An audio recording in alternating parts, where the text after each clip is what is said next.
तेरे किरदार में बसते रंग कई, हर रंग कोशिश से उभरता है। कभी ठहरे कभी बहे दरिया सी, हर लहर में हौसला झलकता है। It's dedicate for your self. हाँ जी, आप सब अपने आप को भी अप्रिशिएट कर सकते हैं।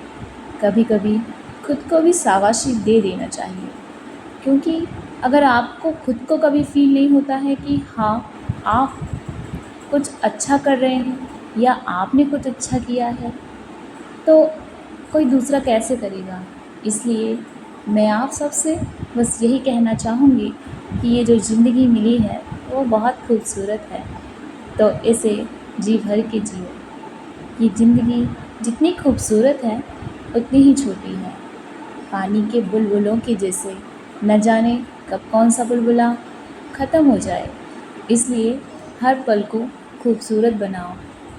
और एक मुस्कुराती हुई महिला बिना किसी श्रृंगार के भी बहुत खूबसूरत लगती है, इसलिए उसे किसी श्रृंगार की ज़रूरत ही नहीं पड़ती। खुश रहने के लिए हमें वजह की क्यों ढूंढनी पड़ती है, हम बेवजह भी खुश रह सकते हैं।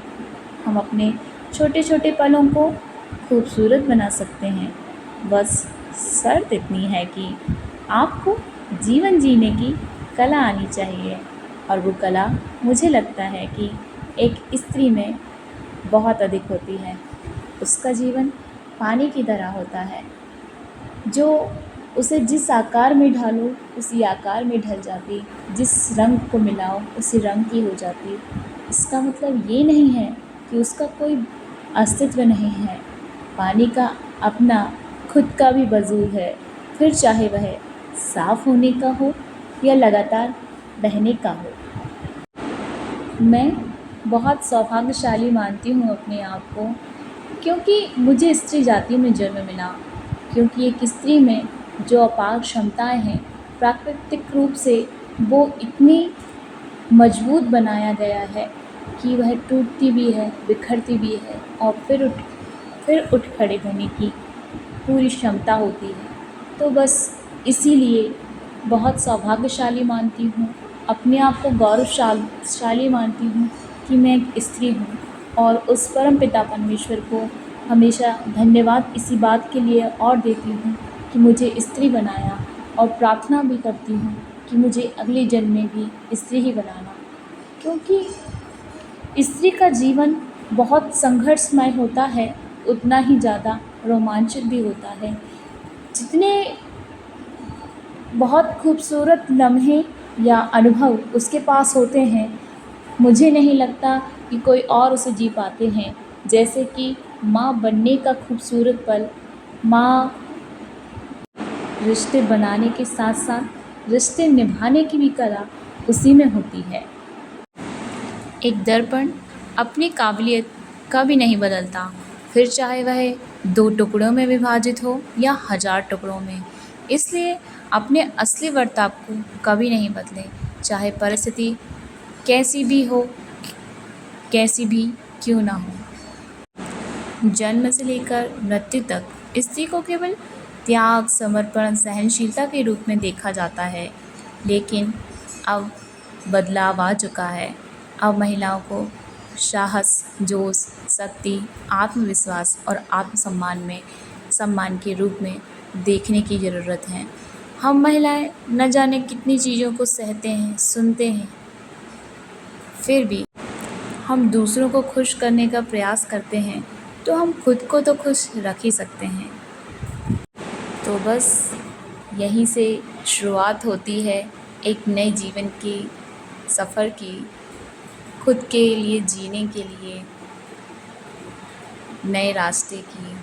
हम लोग गृहस्थ जीवन में कहीं ना कहीं खो से गए थे।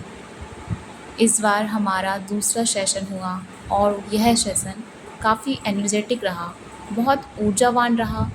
सभी लोग बड़े खुश थे, और उस सेशन के होने के बाद भी सभी लोग बड़े खुश हुए, जैसे उनमें कहीं नई सी ऊर्जा आ गई हो। और क्योंकि यहाँ पर हम सब महिलाओं ने अपने जीवन का वो हिस्सा जिया, जहाँ जो हिस्सा हमने कहीं ना कहीं हमारे गृहस्थ जीवन में मिस कर दिया था। यहाँ पर सभी महिलाएं बड़ी प्रतिभाशाली थीं हैं, और उनके अंदर एक से एक प्रतिभा देखने को मिली। कोई नृत्य में बहुत अच्छा था, कोई संगीत में बहुत अच्छा था, कोई अपने अभिनय में बहुत अच्छा था, और सभी ने अपना।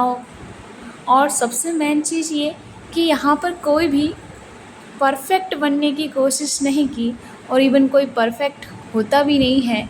बस यही हमारे एक दूसरे की कमियों को नकार कर एक दूसरे से को एप्रिशिएट करें, एक दूसरे की तारीफ़ की, और सभी लोगों ने बहुत मस्ती मजाक और फ़न और गेम भी हुआ। किसी ने अपने बारे में बताया, किसी ने संगीत गाया, किसी ने नृत्य किया।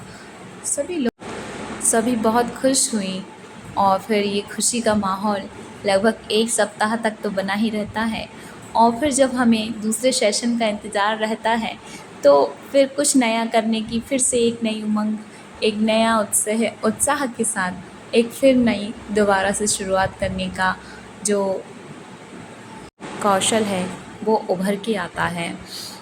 फिर ये जो सेशन हुआ, यहाँ पर हमारे ग्रुप के सारे सदस्यों को ही रिस्पेक्ट दी गई, क्योंकि जिनको हमने इनवाइट किया था वो आ नहीं पाए। काफ़ी मज़ेदार सेशन रहा, और फिर इस सेशन के बाद सभी ने बहुत अपनी अपनी कमियों पर काम करना शुरू कर दिया, ताकि नेक्स्ट सेशन में हम बहुत